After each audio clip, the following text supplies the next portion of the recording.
Okay. So good afternoon, everybody, or good morning, depending on which part of the world you are currently in. So today we are having a condensed matter seminar at the East African Institute for Fundamental Research here in Kigali. We are happy to welcome everybody. This is our first condensed matter seminar in this year 2021, and we are happy to welcome everybody. Our speaker for today is Professor Renata WENTZCOVITCH. She used to be a professor in the University of Minnesota, and she now moved to Columbia University in New York. She holds a PhD in condensed matter from UC Berkeley, and she has been a visiting professor to CISA and to Tokyo Institute of Technology. She's a fellow of the American Physical Society. I was just talking with her about this. Also a fellow of the American Geophysical Union, the Mineralogical Society of America, American Association of the Advancement of Science, and the American Academy of Arts and Sciences. She has received the Senior U.S. Scientist Award of Humboldt Foundation and the 2016 Wilhelm Perrios Visiting Professorship from the University of Frankfurt. She has served in the chair line of the Division of Computational Physics of the APS, American Physical Society, since 2017. One of our connections with her is that she's the lead person of the US Africa initiative in electronic structure. So APS gave a grant a couple of years ago for the US African initiative in electronic structure. This is an initiative that's supposed to promote collaboration between US researchers and researchers in Africa. So she's the lead person, and Professor Richard Martin is also there, and I'm also there. And there's Dr. Shinet, who also works with us in these things. So one of the things with this seminar is that we hope that some of us will be able to collaborate with her and do research in these areas that she's working on. She has this knack of being able to combine condensed matter together with geophysics. So she's going to talk to us about spin crossover in iron in the mantles of the Earth today. So over to you, Renata. Good morning, good afternoon, good evening, everyone. I am very pleased to be here today and to give this presentation. And I'm so glad to see some old friends online that I have friends that I haven't seen for a long time. Nadia, hello, Nadia. Today I will talk about what I have been working in the topics I have been addressed in geophysics for quite some time. Actually, it's mineral physics, but the applications to geophysics. I'll tell you a story today that it starts with early studies of spin transitions in some of Earth's minerals.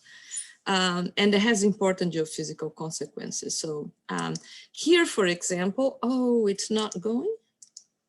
Oh, it was just a second. Let me see if I can. Something's going wrong. It was. Yeah, maybe you can stop it and start it again. No. Let me see. Here you go. Here you go. Okay. Okay. So this this video here shows exactly the processes that we try to understand in geophysics. As you can see, there is a difference in temperature between the core and the surface that drives heat flow. And heat flow in the Earth's mantle, in the Earth, is carried primarily by convection. And the manifestation of this phenomenon on the surface is plate tectonics, plates moving and colliding, producing earthquakes, volcanoes, and things like that. So this is a complex problem because it's rocks in the solid state that are deforming on a geological time scale. For example, matter to come from the core mantle boundary to the surface, it takes about 300 million years and vice versa. And you can see here that these plumes that reach the surface, they spill in between plates and they create, this is all solid. It melts right beneath the surface. And this is a complex geochemical process. So what we are trying to understand is the material properties of minerals that form these rocks, and then the properties of rocks, and that's what mineral physics is, because that's how we understand, we can come to understand what happens in the Earth's interior. So mostly of what we know about the Earth's interior is information that's coming from geophysics. Seismic waves generated by earthquakes, body waves propagate throughout the Earth's interior, and in the first approximation, these waves are, the medium is isotropic. That's the first approximation that is done. And there are two kinds of waves, the compressive waves, longitudinal waves, we call P waves, primary, these are the fast waves, and the transverse waves. VP, a velocity of the primary waves, is given by this expression here. Rho is the density, K is the book modulus, G is the shear modulus. These are the two elastic coefficients in an isotropic medium. And the shear velocity is given by this, this expression. There is also this book velocity, which is linearly dependent of the others. It's easier to analyze this velocity, Vs and Vphi. K and G, these two elastic coefficients, they are obtained from the elastic tensor of individual minerals, and these are isotropic averages of the individual minerals. There is a technique known in mineral physics, Boyd-Royce-Hill averages. It's averages of elastic coefficients. So Vp and Vs are used by seismologists to do seismic tomography. And in first approximation also, and this is quite an old type of model, the Earth is spherical, and these velocities vary with depths because mineral properties vary with depths. So here you have the core mantle boundary at about 2,900 kilometers depth, and above it you have the rocky shell. And you see here VP versus depth, Vs, and density versus depth. And you see some discontinuities in VP, Vs, and density. And this is because there are phase transitions happening in the mineral aggregates. And every time there is a phase transition, you have the change, discontinuities in density and elastic properties that cause velocity discontinuities. Beyond 2,900 kilometers depth, we have the core, which is iron, mostly iron, molten iron in the outer part and solid iron in the inner part. You can see that shear velocity doesn't exist in the outer part, but exists in the inner part. So that's why we know the solid in inner core is solid. So as I said, Vp and Vs, these velocities are used by seismologists to do tomography. And this is a typical tomographic map. From the average velocities that I showed in the previous slide, there are lateral velocity variations. Here is a typical shear velocity S model, S tomographic model, which shows variations in shear velocity, lateral variations in shear velocity. Fast velocities is blue, slow velocities is red, and this is usually associated with cold and hot regions.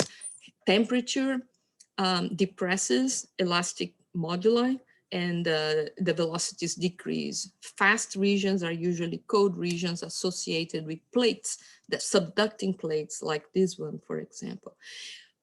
Our mission as mineral physicists is to interpret these velocities in terms of mineralogical models. What is happening with the mineralogy? What is the temperature in these regions? What causes these heterogeneities? And they are related with processes, but they can also be interpreted on the basis of if we have a sufficiently large database on velocities versus pressure, temperature, and composition of each mineral and each aggregate, then we can start trying to interpret these velocities. So this is what I'm trying to do, and this is what I'm going to show you an example today of this interpretation. Also, geodynamicists can do quite sophisticated dynamic simulations of the Earth's interior. Okay, so the mantle is solid, and this flow of material in the mantle is all solid. So this is the velocities of this in these flows are of the order of a couple centimeters per year. It's slow because it's subsolid. So viscosity of these rocks and the viscosity of for subsolids convection is a very important parameter that is quite difficult to obtain, and it's essentially very approximate. But all these other quantities, density, book modulus, thermal expansion coefficient, CP, thermal conductivity, these are all very important parameters for these simulations, and these parameters we can obtain by first principles. And we give these databases of properties to mineral physicists that are used for geodynamic simulations. So this is how mineral physics is part of geophysics today, because today ab initio calculations can offer a wealth of information that in the past was only obtained by experiments, diamond anvil cell experiments at high pressures and temperatures, a laser heated diamond anvil cell. You can get a great deal of information, but detailed information is mostly from mineral physics, from ab initio calculations. So for seismologists, we give VS, VP, ratios of VS and VP, heterogeneities. If you, I'm giving you an example today of this. So seismologists try to interpret tomographic maps using our properties, the properties we calculate, and geodynamicists try to, they perform sophisticated simulations with different kinds of materials at the same time, using these properties that we offer as well. And seismology and geodynamics are interlinked and made consistent through the proposal of geophysical processes in the Earth's interior. So here is what I'm going to tell you today. So I've been working the Earth's mantle, this region between 660 kilometers depth and 2,900 kilometers depth for quite some time, for a long time. And these are the minerals that exist in this region, primarily, that these are the ones that are relevant for what I'm going to say today. And these are the most abundant ones. So magnesium silicate perovskite is this phase here. It's MgSiO3 mostly, but it has iron in alloy with magnesium in this orange site.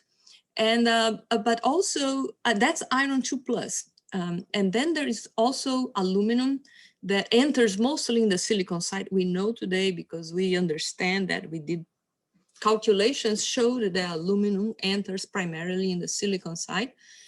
And then you can have ferric iron also in both sides, magnesium and silicon, usually accompanied by aluminum. And then, so this is the perovskite phase. It's a complex chemistry. And then there is ferropericlase. I'm going to talk a lot about this phase. It's MgO with alloyed with FeO in the rock salt structure. And X in this formula is less than 0.2, is around 0.17. And in this formula here, the amount of iron is usually less. It's about 10%, 0.1. And then there's this other phase here in the deep earth, in the deep mantle. This is post-perovskite. It's not relevant for what I'm going to say today, but there is also a phase transition between this phase and this phase, perovskite and post-perovskite, that happens at about the top of this gray layer with white topography here, this double prime region. There is also another phase that I'm going to mention later, calcium silicate perovskite, that is not abundant, and there is nothing important that this phase contributes for what I'm going to say today. It's not, it's a challenging phase for other reasons, but it's not relevant for what I'm going to say. And there is an existing very low amount, about 5% more of the mantle is calcium silicate perovskite. So in 2003 and 4, the spin transition in ferropericlase, the rock salt phase, was discovered, and 2004, it was proposed in the perovskite phase as well. And as you see here, there are big claims made about this phenomenon. A mantle discontinuity and non-convective layers in the lower mantle. And this is because of the potential implications of this transition that was not understood. So let me first of all explain the spin transition to you, and we go from there. So in this talk, I'm going to tell you about what is a spin transition and how we do calculations, thermodynamics model for the spin transition, and then in ferropericlase, and then I will address the perovskite phase. And then I will tell you about what happens when you have ferric iron and aluminum in this phase, and the manifestation of the spin crossover in the mantle. Very interesting phenomenon. This part here is real geophysical consequences. The methods that I have used in these studies is DFT+U. The original DFT+U that was not self-consistent. This is what the technique we used in 2006. And then the self-consistent U, that's extremely important. Calculations of phonons with DFT+U. Using density functional perturbation theory, and we use the quantum espresso temperature effects on, we use the quasi-harmonic approximation. And Mohs-Bauer quadrupole splitting of iron was an important type of calculation that we did using Wien2K all-electron method. So what is the spin transition? So here it is. If you have iron 2+, which is 3d6 configuration, we have 5 electrons with spin up and 1 electron with spin down at 0 pressure. At d electrons in octahedral field, you split them in a triplet and a doublet. And so here is the triplet and the doublet, and the energy difference is the crystal field splitting. So with at low pressure, you have the crystal field splitting and the exchange splitting, or the Un's rule energy splitting. The Un's rule energy splitting is larger than crystal field splitting, and you have 5 electrons up and 1 down. And you have the S equal to the high spin state. As you increase pressure, the crystal field splitting increases, and this is what starts happening. We do have, so the spin down orbitals, they don't move very much because that's, but the spin up EG orbital energies, they increase because of the crystal field splitting, and you start moving electrons for orbital EG up orbitals to T2G down orbitals. And you can have a situation such as this, which is the intermediate spin state, 4 up and 2 down, and S equal 1.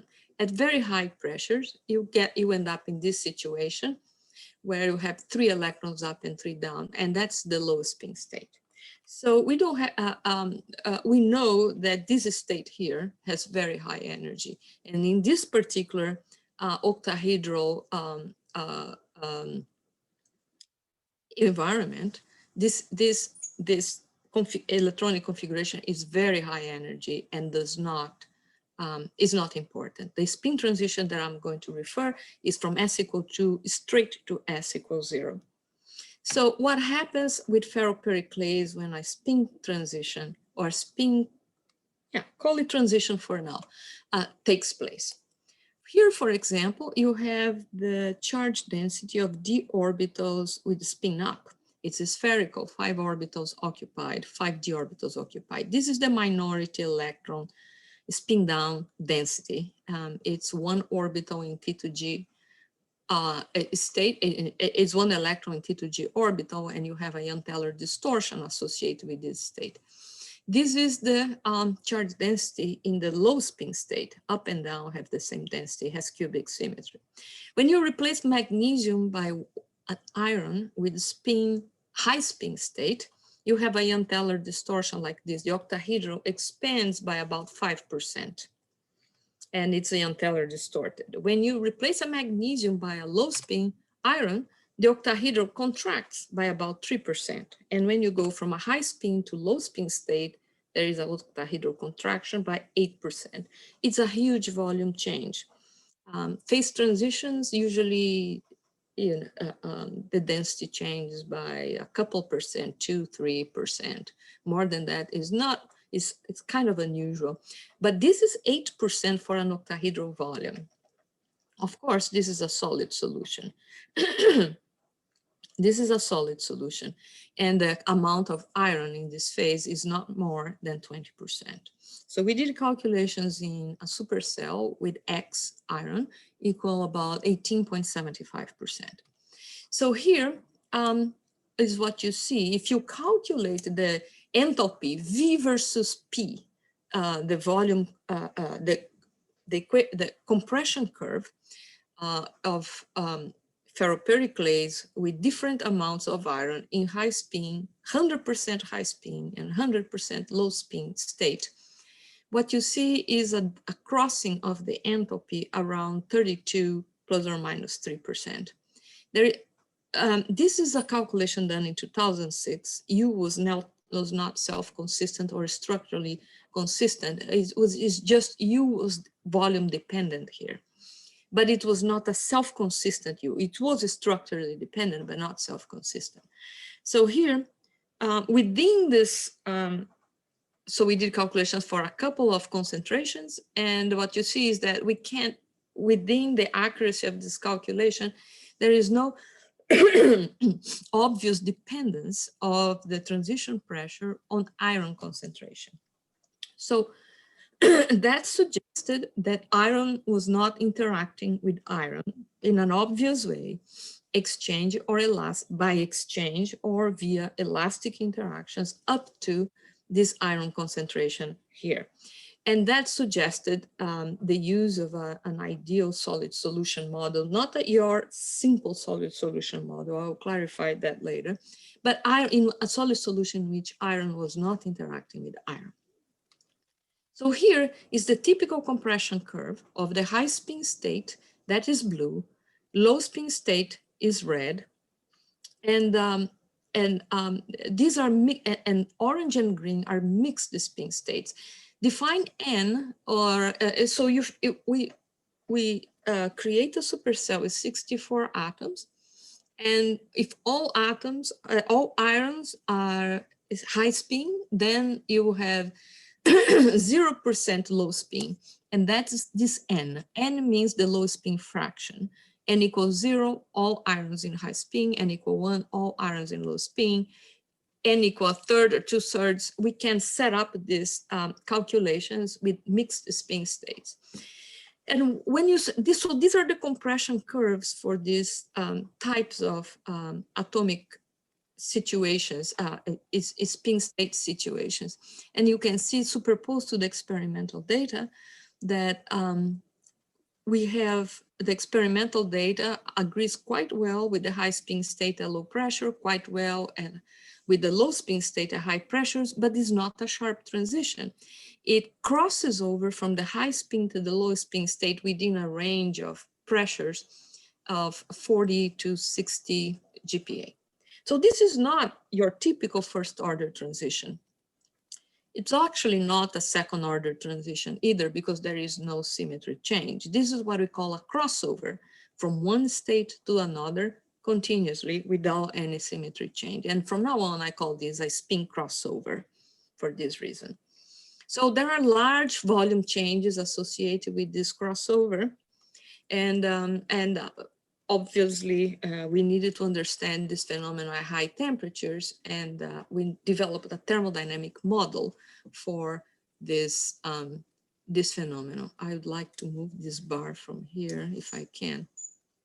So I'm going to establish an ideal solid solution model, and let me explain how ideal this is.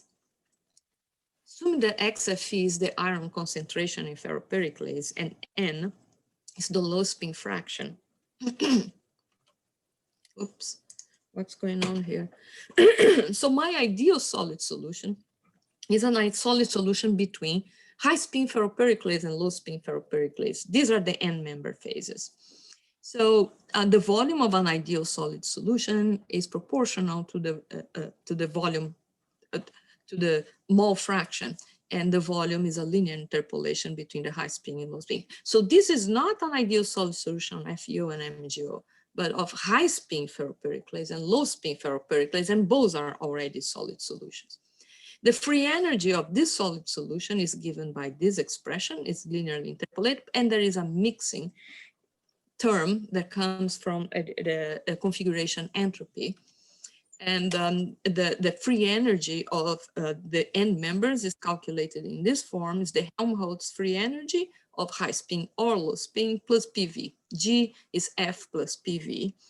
And the free energy, the Helmholtz free energy is the static plus vibrational, plus a term here that depends on the entropy of the high spin state or low spin state, electronic entropy, or you may call it a magnetic entropy. For example, the S equal 2 states has 2S plus 1 possibilities for the orientation of S. And this gives an entropy for the high spin state, but not for the low spin state. So this is electronic entropy or magnetic entropy, if you wish here. And G mix here is the ideal entropy, the entropy of an ideal solid solution. I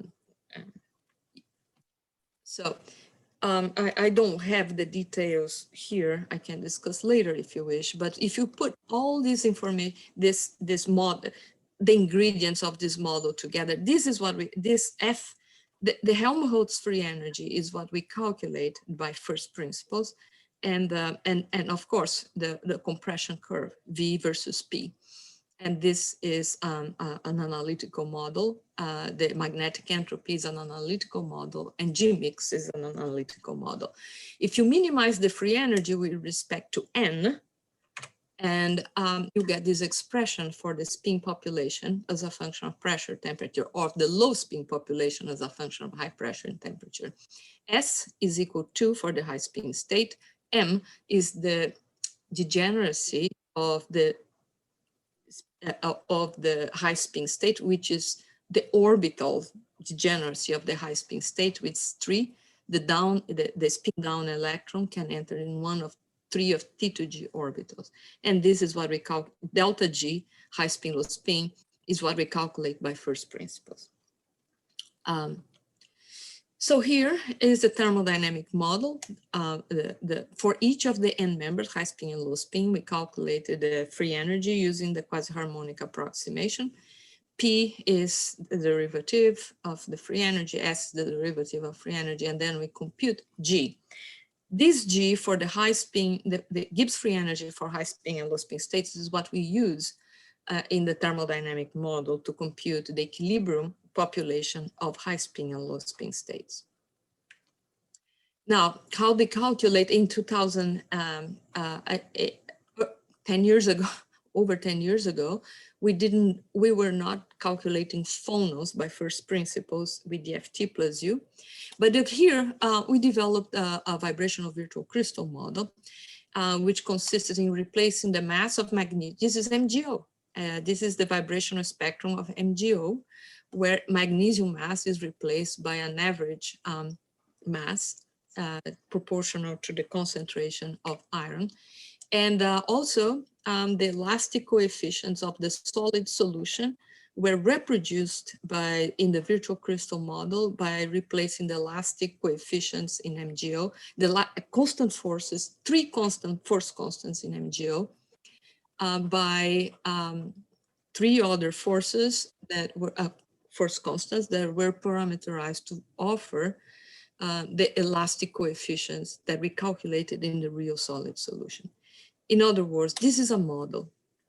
Is a model that has, but you can see what I want to show here is that because of the volume change, when you go from high spin to low spin, the vibrational density of states changes. Black is MgO, Red is MgO in the low spin state, and green in the high spin state. So there are consequences for thermodynamics that come from this vibrational effect, and I'm going to show you next. So here is how the volume. Oops. This is what happens at with the volume, the compression curve at high temperatures. The red one is essentially, this is the experimental data. Red is our prediction at 300 Kelvin, and the other colors at higher temperatures. It's, as you see, at 300 Kelvin, is not quite like experiments. First of all, this crossover happens at lower pressures than in experiments, and it's narrower. This is what was happening, and this is associated with the uncertainties of U on the calculation of U and the difference in energy between the high spin and low spin state. This can be improved with self-consistent U.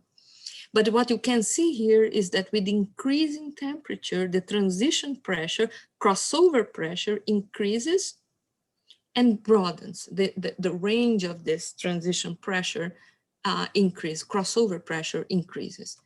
And there are consequences for the book modulus. If for example, you have essentially what you have is an anomalous compressibility in the crossover region because there is this volume change. The compressibility increases in this region, and therefore the book modulus decreases.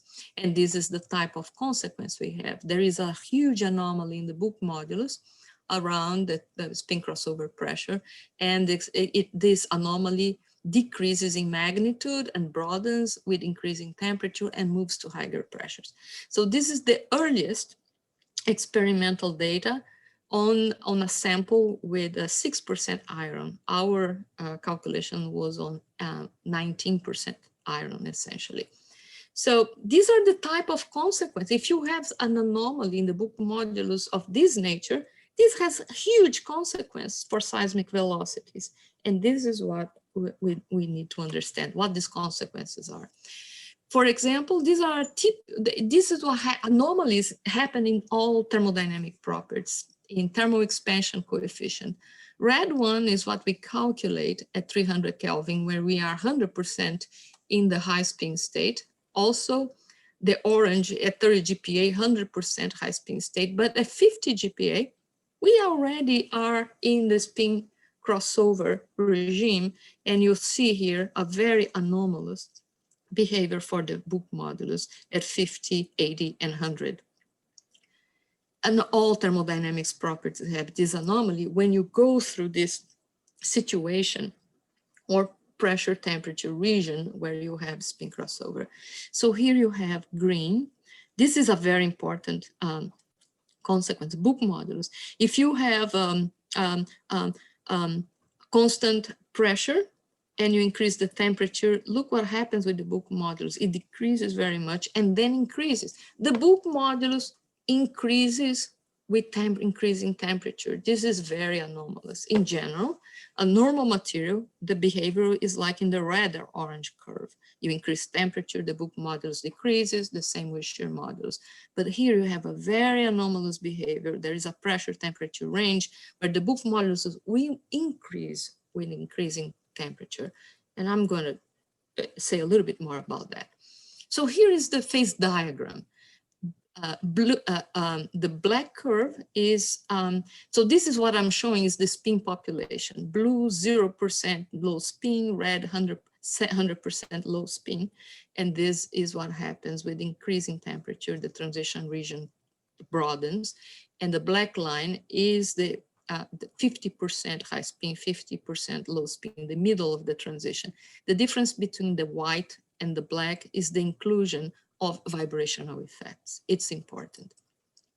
Here's some experimental data that I extracted from this experimental measurement here. This is the phase diagram that was derived experimentally using, actually this was done after we published our first paper showing the theory, and they used our formula to extract value N from the volume fraction, from the behavior of volume versus pressure and temperature. It's not quite what we, it's a little different, but this is 2000 Kelvin, up to 2000 Kelvin only. Later on, we had to, in order to advance the geophysical interpretation and consequence of this transition, we had to fix a little bit the DFT results. Not fix, but for example, we had to adjust the transition pressure just by shifting the energy of the high spin state with respect to the low spin state. This was for a non-self-consistent U calculation. Today we do completely self-consistent U, but in this stage here, this is how we brought the two curves, the experiment and theory, into agreement. This is another set of experiments, but this is the general shape of a phase diagram for a spin crossover phenomenon. To understand this phenomenon, you really have to address it at high pressures and temperatures because of the consequences for volume change during the spin crossover. Okay. So important, we want to calculate seismic velocities, and we needed to calculate this elastic coefficient C11, C12, and C44 in this cubic phase. Three different sets of experiments, three different sets of... Renata, sorry, can I ask a question, please? Sure. Yeah, so I just wanted to clarify one thing. So if I understand, you're using a harmonic approximation for the vibrations. Yep. I mean, at these temperatures and pressures, what's the role of anharmonicities? Right. Okay, can I address this at the end? Please, go ahead, yes. I can tell you right now, it's not important. It's not. Okay. You know, if you look some of my latest publication, I address exactly this problem. Okay. Okay, and is there an intuition? Phonons across a phonon across a spin crossover. I will tell you why. Okay. Okay. Thanks. I will say why. Okay. Yes, of course. I knew this was not a problem. First of all, the first hint that this is not a problem is that the high spin state is stable dynamically up to one center of the Earth's pressures. No, not really. About up to 150 GPa. And the low spin state is also stable down to zero pressure. So you have two very stable phases, two very stable states. This is a question that everybody asks, and I will address more extensively at the end, okay? And I published a paper on this last year, okay? So here are three sets of experiments giving different results. The first, impulsive stimulated scattering, said we have similar kind of anomalies in all elastic coefficients, C11, C12, and C44. Brilliant scattering, no anomaly in C44. Inelastic X-ray scattering, yes, anomaly in C44, but not in C11. We knew already what this the answer was, and then I say, okay, this is what it is. If you have a solid solution in which the volume depends in this way on the low spin fraction, the compressibility, the VDP, is given by this expression here. The compressibility is also a weighted average of the compressibility of the end members, but we have another term here that comes from the NDP. The VDP is the NDP times V plus N times the VDP, essentially. And this is anomaly comes from, because we have the NDP, okay? So the anomaly in the compressibility or inverse book modulus comes from the NDP. Now, there is a similar formula you can derive for the components of the compliance tensor, which is the inverse elastic constant tensor. The components of the compliance tensor are also the weighted averages of the components of the N members, plus an anomaly term here, like this one that comes from the NDP. And this alpha here is you can show that is 0 for C44, and 1 for C12 and C11. In other words, there is, in principle, if you don't have a volume anomaly when you apply a certain type of strain, you don't have, if you don't have a change in volume when you apply a certain kind of strain, you don't have the anomaly. when you apply a shear strain epsilon4, the volume essentially doesn't change in first order. So there is no anomaly. If you apply epsilon1 or epsilon2, epsilon1, then you have a volume change and you have the anomaly. Essentially, that's what is going on. So this analysis showed that we have anomalies in C11 and C12, but not in C44.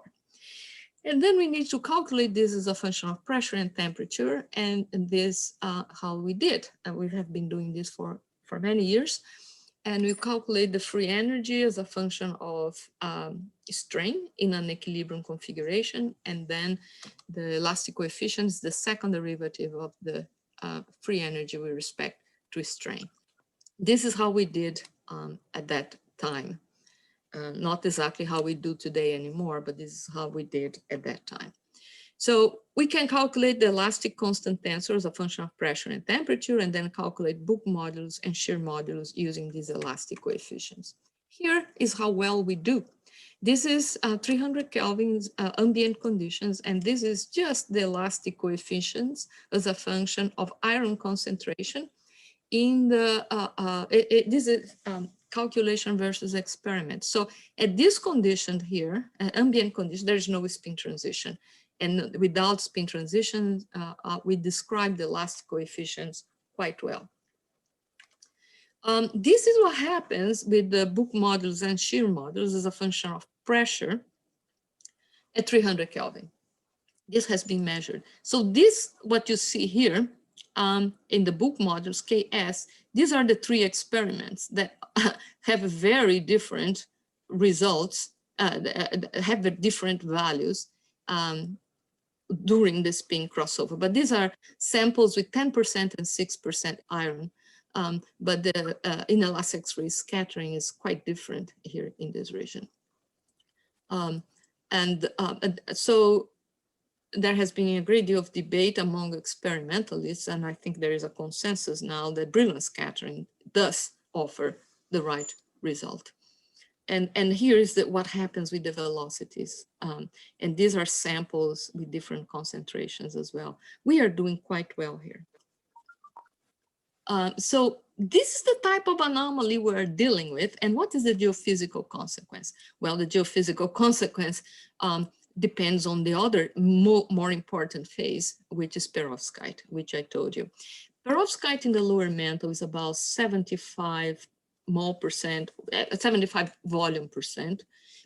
Ferropericlase, this phase is about, could be 20%, up to 20%, and calcium silicate perovskite 5%. So this is the most important phase, perovskite. And it has been argued that he has a spin transition as well. So why? So we have ferrous iron and ferric iron, and I'm going to address both situations quickly. Ferrous iron first. Ferrous iron, how do experimentalists characterize a spin transition? Well, there are several techniques, but X-ray emission spectroscopy is one of them, but Moss-Bauer spectroscopy is another one. I'm not sure you're familiar with Moss-Bauer. I will show quickly what's involved here. There is something that is called Moss-Bauer quadrupole splitting, which is a splitting between nuclear energy levels that exists because of the environment, the chemistry, the electronic structure in the iron. And in the high spin state, zero pressure, this Moss-Bauer quadrupole splitting is about 2.4 millimeters per second. This is a strange unit, but it's just because of the way the experiment is performed. 2.4 millimeters per second. And then at 30 GPa, the Moss-Bauer quadrupole splitting increases to 3.5 millimeters per second. This is saying that the spin state in iron changed. It's still high spin state. The spin state or the electronic configuration of iron changed. And this was attributed to a changing spin state. Above 60 GPa, there is only one type of spin state, which is the high quadrupole splitting. In between 30 and 60, you have this coexistence between these two types of spin state. This is a typical spin crossover phenomenon. So based on this, it was proposed that this high quadrupole splitting state was the intermediate spin state, not the low spin state. And this is because this quadrupole splitting increased, didn't decrease. The low spin state has to have a smaller QS, quadrupole splitting. I'm not sure I have time to go through this, but this is how a Moosbauer spectroscopy happened. You start with a cobalt-57 that decays into an excited iron-57 state, which emits a gamma ray and decays into the ground iron-57 state. This X-ray, this is pure iron, metallic iron, and this is the perovskite sample. So then there is the absorption spectrum is measured. Because of the environment, there is a electric field gradient at the nuclear site that produces the splitting between these nuclear energy levels here. The 3/2, the I equal 3/2 states is splitting into a 3/2, M equal 3/2 and M equal 1/2 state. And the difference, the splitting, this is the quadrupole splitting energy and is given by this quantity here. The delta E is EQ VZZ divided by 2. The VZZ here is the electric field gradient at the nucleus. And this was calculated using the O-electron Vin2K code. So if the electric field, the more symmetric the charge density is around the nucleus, the smaller the quadrupole splitting, the smaller is this, the smaller VZZ, the smaller is quadrupole splitting.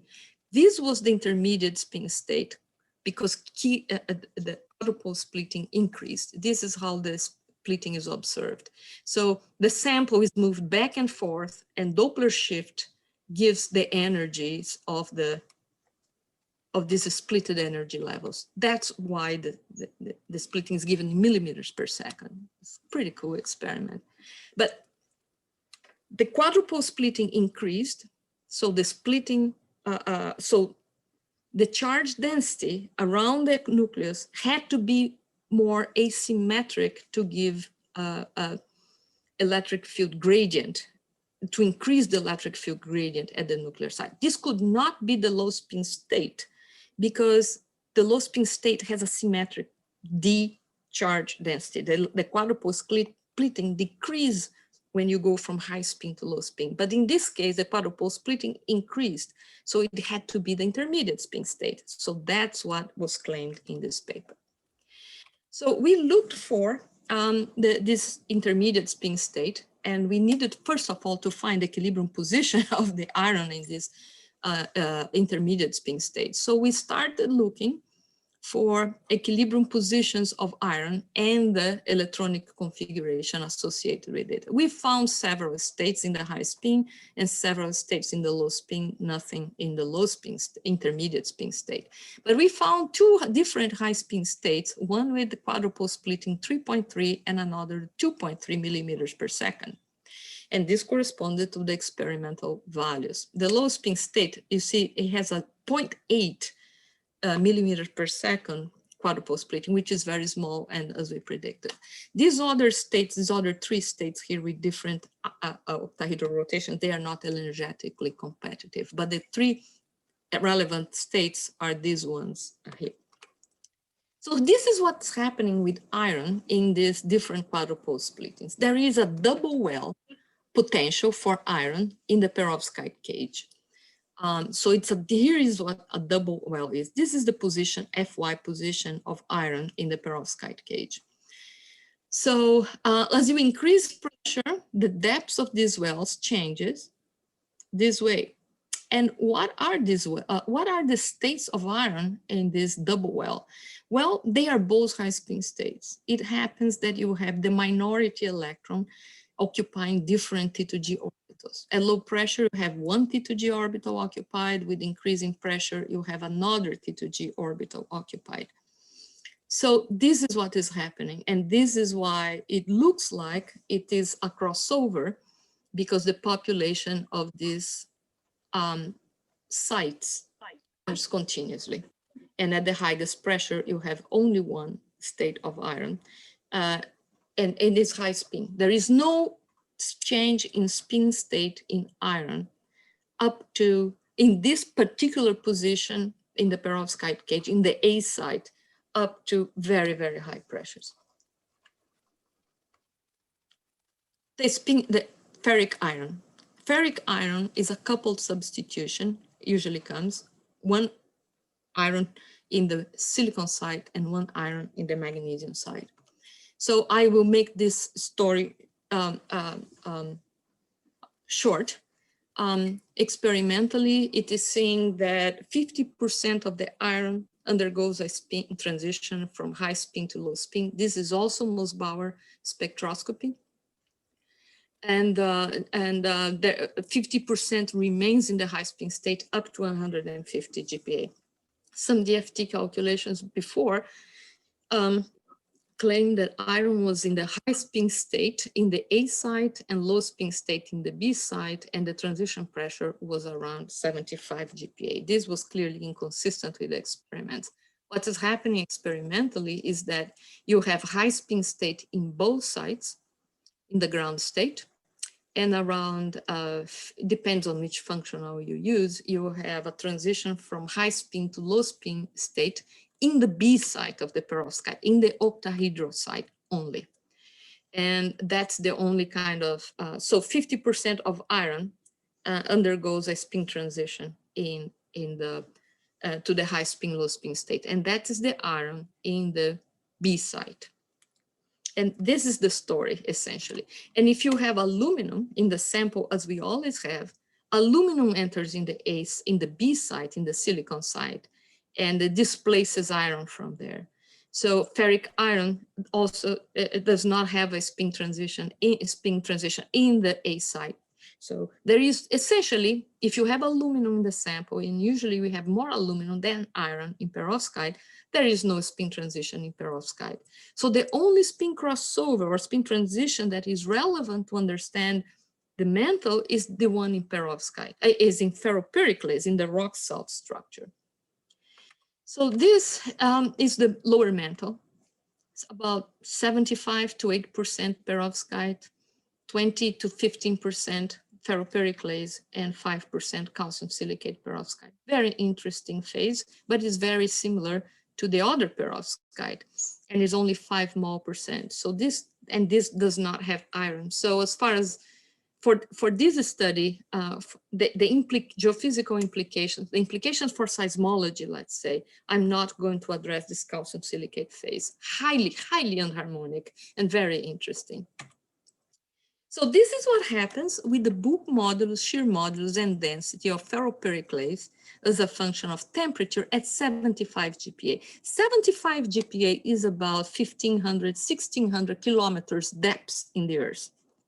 Okay, so that's the pressure. We are just varying temperature. So imagine that you have these lateral heterogeneities that is caused by flow of matter, hot matter going up and cold matter going down. So it's a lateral temperature variation that essentially we are addressing here. Constant pressure, but there is a variation in temperature here. So the bulk modulus, remember, it first decreases and then increases. Why? Because if you sit here, look at this diagram here in the bottom, at 75 GPa, and you increase the temperature vertically, you see you cross this spin crossover. So you start in low spin state, and as you increase temperature, it starts exciting spins, and the volume expands anomalously. So as the volume increases, the bulk modulus decreases first, the compressibility increases, and then after you excited most spins, after you re-enter the high spin state, when you re-enter the high spin state, the book modulus starts increasing. The shear modulus behave normally because the shear modulus is related with C44, that elastic coefficient that doesn't have anomalies. So this is how G and K vary. The behavior of rho is not very anomalous, it's just a slightly sensitive, but there is no anomaly. And here, we, of course, the greater iron concentration in the sample, the larger the anomaly. These are the dashed and full lines here. So if suppose we are here at 2000 Kelvin and 75 GPa, and this is the temperature at about 25, 330 GPa or 700 kilometers depth, for example. Oh no, 75 GPa is 1500 kilometers depth, and we are here at about 2500 Kelvin. If there is a lateral temperature variation, the temperature increases laterally, the book modulus here in this region here will increase and the shear modulus will decrease. So VP doesn't change very much because K increases and G decreases, while shear modulus will decrease because will decrease with temperature and the shear velocity will decrease with temperature. So of course, we wanted to know the properties of the aggregate, okay, book modulus and shear modulus and density. And here, so in the aggregate that has mostly perovskite, the phase that does not have spin transition, this phenomenon is still there because of ferropericlase. There may be in 15, 20% concentration. So this is how the elastic coefficients would vary. So if you have, for example, remember the first slide, I have a plume in the mantle coming from the core mantle boundary and it's hot. So in terms of VS, you would have a slow velocity anomaly that looks like the plume would be reflected in a low velocity anomaly or low velocity structure that looks like this. But VP would have a disruption in this low velocity structure in this depth range because the book modulus increases rather than decreases when you go when the temperature increases.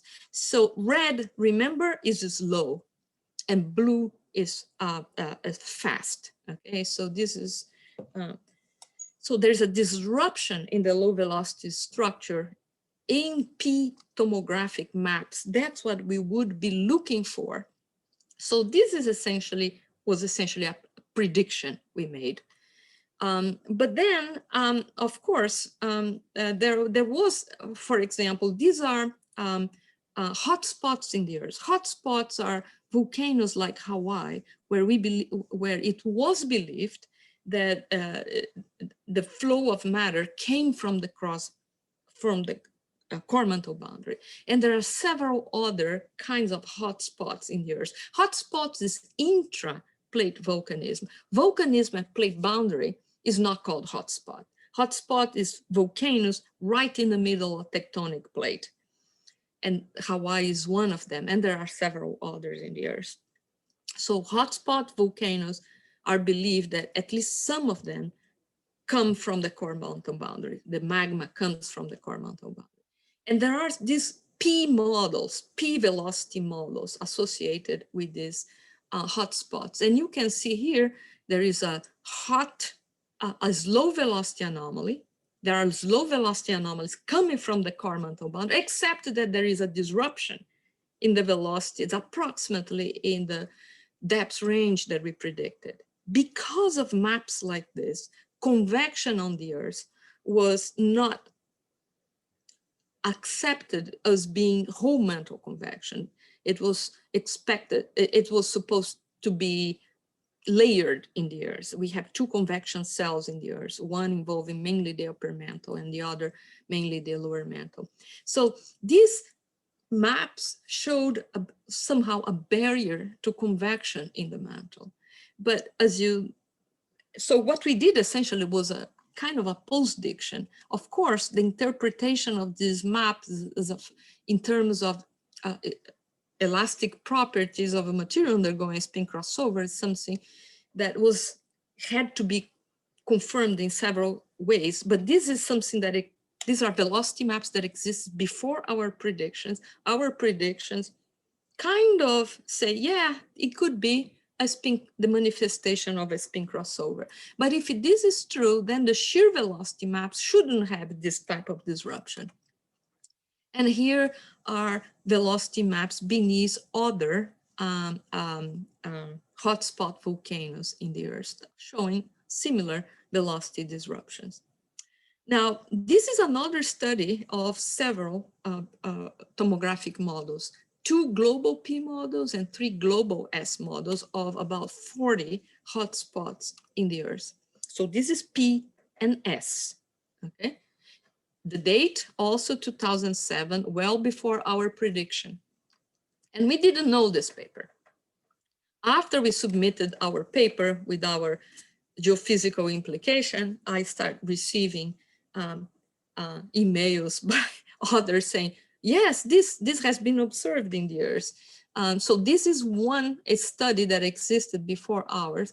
And what this study shows is the following. So red here are, this plot here shows the vertical extent of these low velocity structures.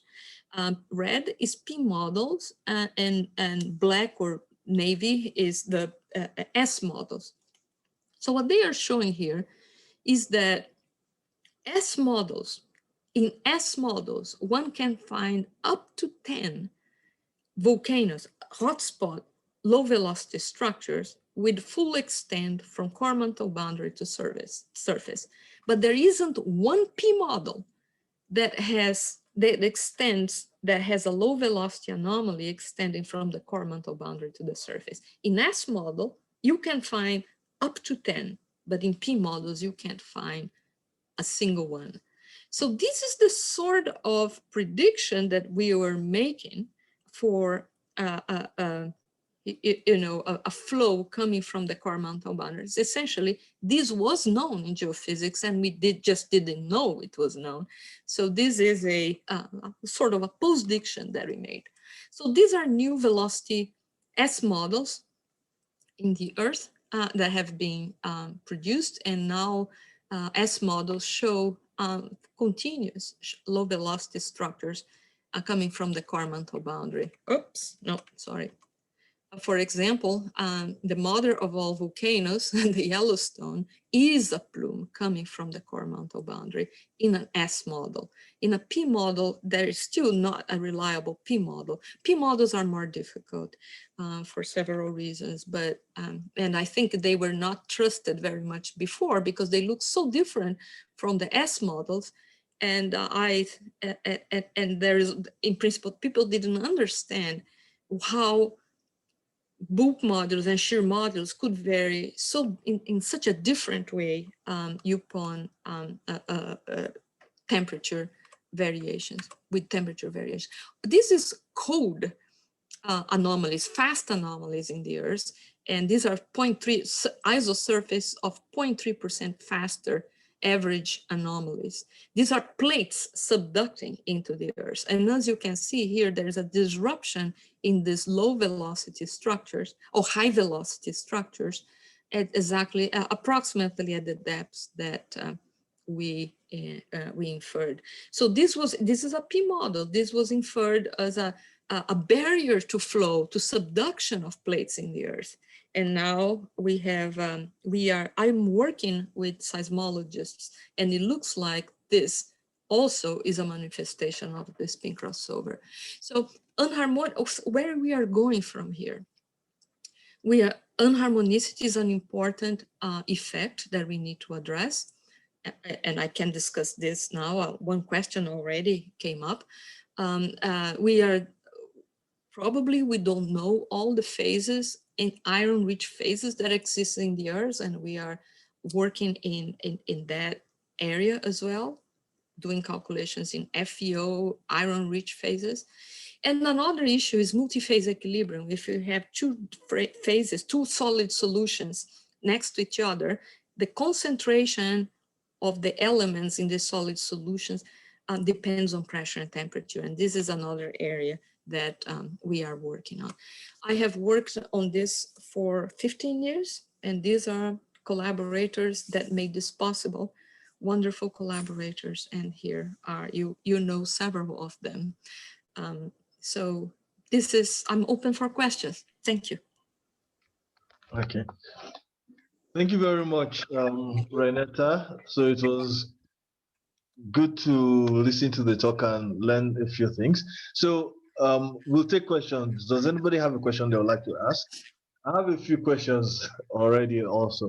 I'll give somebody an opportunity and then I'll ask my question. Mm-hmm.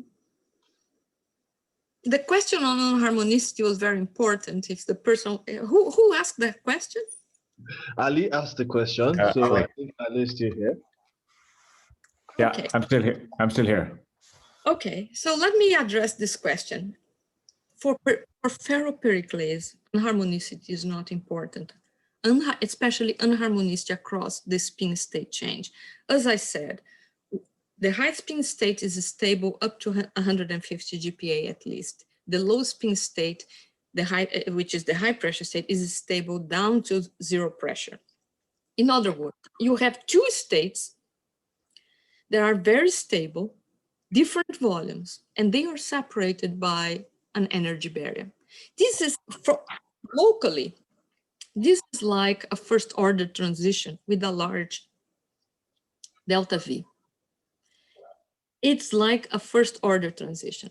For example, unharmonicity, in other words, bond breaking, bond reconstruction, exists in every phase transition. Nevertheless, we can use the quasi-harmonic approximation to compute phase boundaries, thermodynamic phase boundaries, if the two phases are stable beyond the thermodynamic phase boundary. So this phenomenon in ferropericlase is like a first order phase transition locally where there is a large volume change. Did I answer your question? Yeah, no, thank you. Thank you very much. Yeah. In fact, not many people believed in this explanation, and last year we published the phonons in ferropericlase across the spin transition. This is not, it's not a straightforward phonon calculation. There are several situations you have to address when ions are far from each other, when they are nearest neighbors, etc. And you can, if you go to the Web of Science, you can see that publication, a physical review last year. Thank you. So, Omololo, can I ask a question or? Sure. Okay, Go ahead. ask your question, Okay. and then Yeah, I'll ask. I have a curiosity on something that's maybe tangentially related, and that is, in all these phases, what's the role of water? Because there's a lot of interesting questions on water in the Earth's core.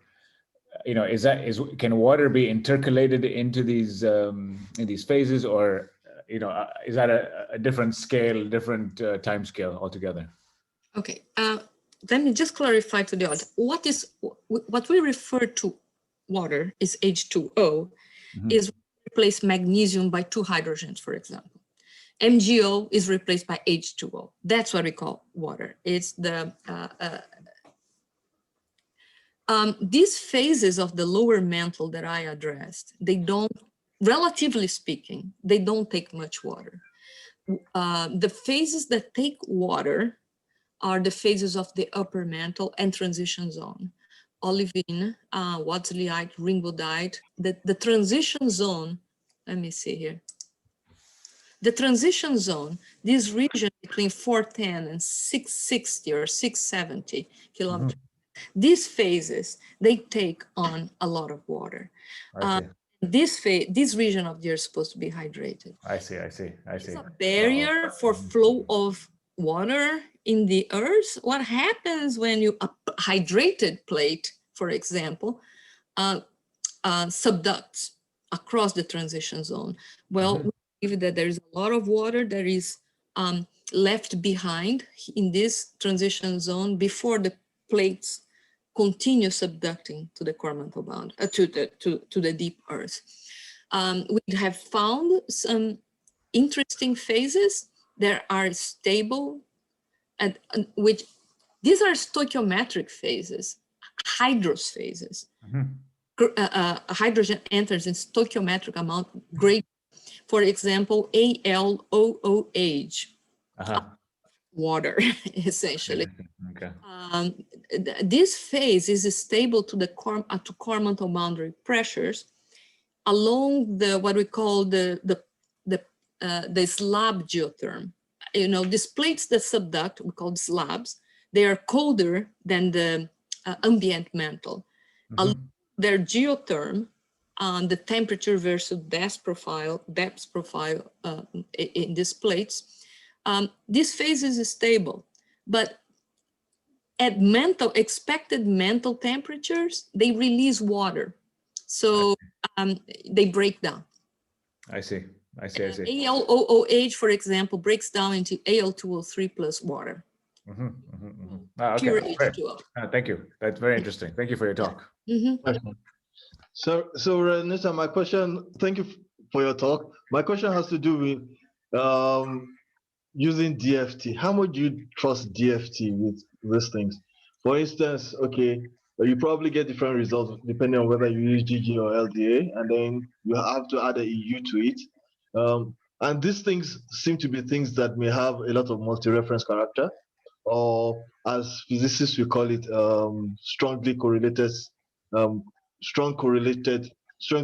systems. So how much trust should we put in, like, say, using DFT for this thing?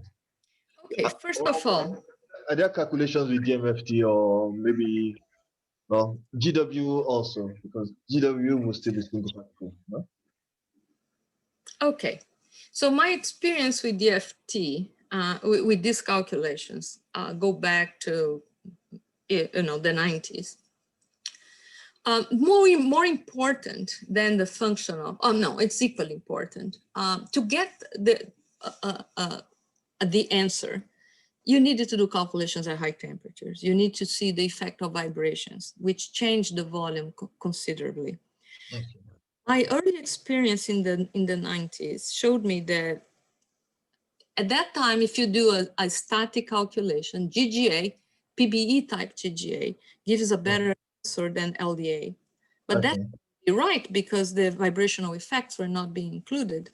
Once vibrational effects were included, LDA proved to be a much better functional for structural properties. Yep.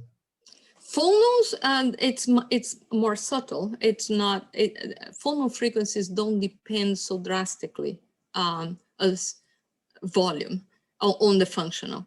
It's much more subtle. So you don't have a strongly correlated iron. If you don't have a strongly correlated material, with LDA for structural properties. I'm not talking about gap because I'm not interested in the gap for now. Okay. Now, PBE Sol seems to be as good as LDA. Sometimes it's better, sometimes it's worse for these insulators, large gap insulators. And we've looked at several. It seems to be equally good in average. Now, for strongly correlated oxides, you cannot do this with LDA or GGA because you get a metal, for example, in the spin state, you have a metal. Right away, from the start, in order to open the gap, you need to break the symmetry between the T2G orbitals. In other words, you can do that by occupying one of them. Okay. And DFT plus U helps you to get there, helps you to get the correct orbital occupancies. Okay. So DFT plus U, LDA plus U gives great structural properties. And by mean structural properties, not just V versus P, but also elastic coefficients and aggregate elastic coefficients, book modulus and shear modulus. LDA plus U is great. And of course, we also are concerned about phase transitions, right? Without U, without iron, without strong correlation, GGA, PBE type GGA gives a much better transition pressure than LDA. There is a difference in transition pressure of about 10 GPa in these phases that undergo phase transitions. GGA is better.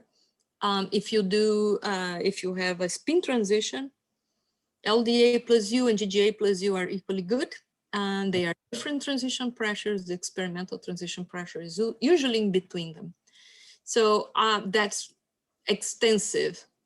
All the calculations we've done of spin transitions offer consistent results. LDA plus U gives great structural properties. LDA plus U and GGA plus U give transition pressures that offer bounds for the experimental transition pressure.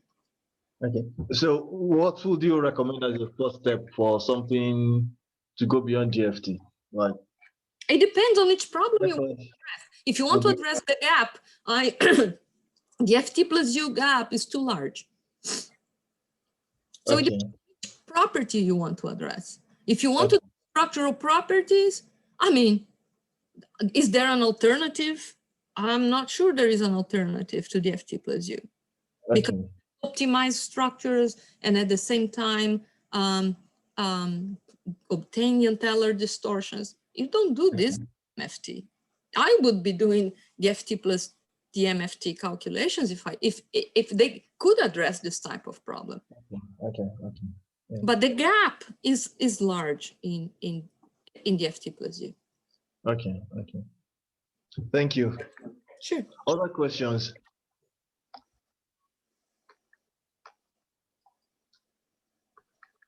Omo, hello. Yeah. Hi. Hi, this is Karim. Oh, hi, Karim. So thanks, Renata, for the nice talk. Myself, I'm a seismologist, but the seismologist of the first 300 kilometers. Then I'm a viscoelastic person, and I'm a very complicated surface wave tomography person, but at the first 300 kilometers. I mean, talking about gaps, what is your comment or what is your feeling on how we could reduce the gap between seismology and mineral physics? I will just tell you my own experience, and I might be wrong or I might have a bias myself. In 2005, we organized a conference at ICTP together with Sandro Scandolo and another fluid dynamicist at ICTP, John Yamela, from core to crust. And it seemed to me that that was one of the most flourishing period of transdisciplinarity between seismology and mineral physics, in the sense that the mineral physicists were understanding really the limits of those seismic tomography models. I mean, the difference between a P wave and the VS models and why they are different, because if they are different does not mean that they are bad or they are, but knowing the assumptions and knowing where the issues are, this would have maybe a little bit led to more concrete interactions. And then at some point I've seen that maybe this has lost a little bit of momentum. Is this correct? Or do you feel that maybe this did not happen? Or we understood that at some point that maybe the solution to the problem would to have a new generation of PhD students that were both mineral physicists and seismologists. Do you think that this is still a way forward? Thank you very much. Sure. I think my experience was I was attracted to the problems. I like to talk to seismologists. And of course, because what I did, I received a lot of requests. I did things that were useful for them. So then they bring problems, and the interaction and the discussion, the conversation starts there. Once you do something that is useful for them, they bring you more questions. And of course, the progress, it's interdisciplinary, and right now I work with seismologists, I work with geodynamicists, and so you need people willing to talk to each other about things that they don't know, but they want to know. Okay. I don't know if, yes, I think the door is open, the path is open, and that's all you have to do. You needed to understand, if you are a condensed matter physicist and want to work in this field, you have to know what they do. You have to understand what problems they address, how to calculate seismic velocities. And there are many mysteries there. You can't shy away from mysteries and say, oh, this is too hard to calculate. It's not. Usually you have a hypothesis to test. Given a problem, the first thing is to have a hypothesis. Oh, I think this is what's going on. Can we check that? Can we calculate the seismic velocities necessary to check this hypothesis? So what's important is the conversation between mineral physicists and seismologists produces hypotheses. And that's when we can check hypotheses. It's the scientific method. It's just the scientific method. Yes, you need, for students get very excited with this field because it's very big problems, interesting, big problems. That doesn't mean you know what to do with them, but students are attracted, and they, of course, they need what seismologists talk about. Okay. So actually, with the US Africa initiative, we think it would be good if we form a small group working on problems related to seismology, like making calculations for materials that are important in geophysics. I think this would be something that is useful for us to do together in this US African initiative for electronic structure that we have. Yeah, that would be very nice, very nice. I can tell you that most important cases have been addressed.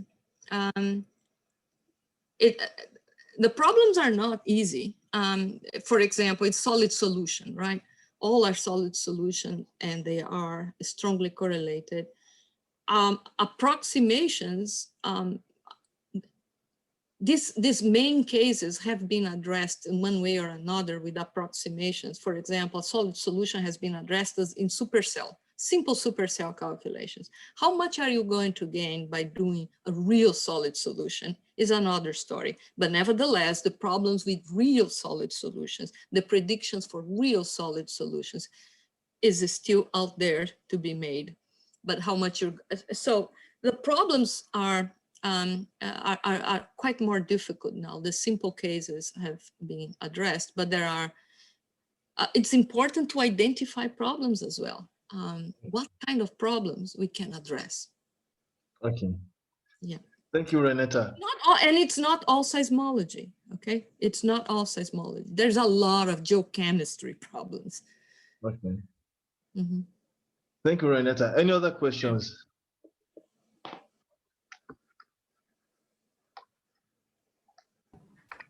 Thank you, Professor, for this great presentation. I want to know, you present thermodynamic, mechanics, and structural property. I want to know. Can you say again? I missed the last sentence. I'm sorry. Yeah, thank you, Professor, for this great presentation. Yeah, sure. Yes. Thank you. I was asking, you talk about thermodynamic, mechanics. Thermodynamics, and, yeah, and structural properties. Is it possible also to have a magnetic or other property by the same method? If it's possible to study magnetic phase transitions, is that what you're asking? Yes, yeah, magnetic properties. Yep. Magnetic properties. Oh, you see, I addressed structural properties addressed with changes in magnetic state. Yes, the magnetic moment changes discontinuously in each iron. This is solid solution, low concentration solid solution.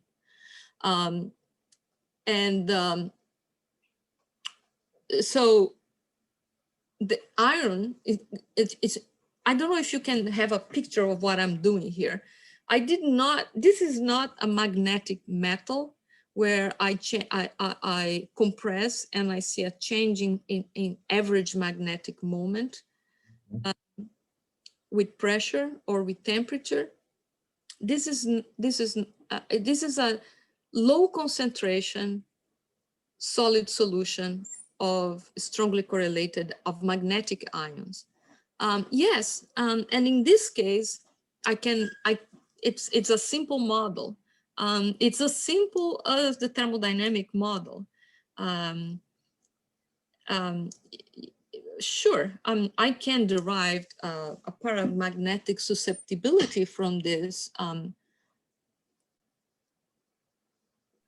iron concentrations of the high spin iron concentration. That will give me a magnetic susceptibility as a paramagnetic susceptibility. It's a simple model. It's a simple model. This is not like compressing ferromagnetic iron and seeing the change in magnetization of ferromagnetic iron. That's a different kind of problem. In fact, it's not an easy problem. Iron has proved to be a very difficult problem, magnetic iron. HCP or BCC iron has proved to be a very difficult problem, or HCP iron at high pressure. Addressing the magnetic state of HCP iron, which is the high pressure form of iron, has proved to be an extremely difficult problem. It depends on what you wanted to accept. After a certain point, after 100 GPa, magnetism goes away. DFT works very well in iron, but the magnetic states are subtle. But in this particular case, where you have a paramagnetic insulator, which is a low concentration solid solution, it's not difficult to produce the paramagnetic susceptibility. And the local magnetic moment changes discontinuously. Thank you. Okay. So do you think geophysicists need us to explain the changing magnetic dipole of the Earth? Change the magnetic moment, the changing magnetic dipole moment of the Earth. Oh, I think the first thing we can do is to offer properties. Okay. Electric conductivity, thermal conductivity of iron in the liquid and in the melt and in the solid, as a function of pressure and temperature, and that is going to be given to geodynamicists that haven't been simulating the geodynamo. It's and of course magnetic properties as well, magnetic susceptibility. No, of course, I mean, these guys are physicists. Okay. A different kind of physicist. We can offer the properties that they need, yeah. Okay, sure. Yeah. So any other questions?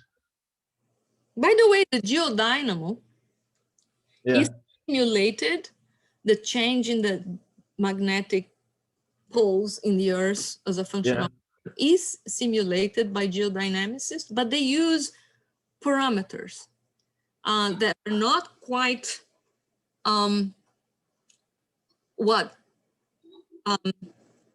materials physicists would produce. They model the change in the magnetic field is modeled with by varying parameters, and parameters are still not what condensed matter physicists would give them, are different. Okay. There's no consistency between the simulation of the geodynamo and the materials properties that we produce. Oh, okay, that's interesting. I know that. That's interesting. Okay. Thank you very much, Renata. Sure. Yeah. I think I have one last question just before we end. I think in relation. Ask a question. Yep. Yeah, in relation to what Ali said about unharmonicity. Yeah. Yes, in this calculations. Yeah. I think I don't really follow quite well about your explanation of why you think it doesn't really have any effect in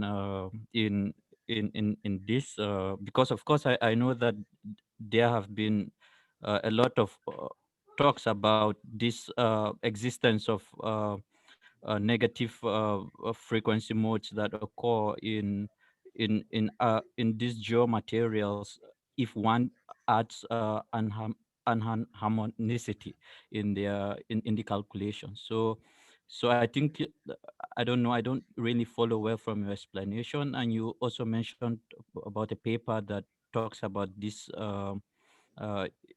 I will be glad if you can say something about the paper again and the explanation. Okay, Also, okay, let me say something. Every time you have a phase transition, you have bond breaking and bond reconstruction. True. This is a highly unharmonic effect, right? Yes, true. Okay, but there is first order and second order phase transitions. First order phase transitions, you have hysteresis, for example. Yeah, true.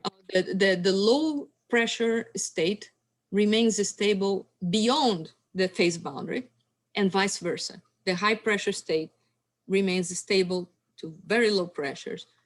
So this is a first order transition. First order phase transitions, the phases, because they are stable beyond their stability, thermodynamic stability limit, they don't have soft phonos or unstable phonos.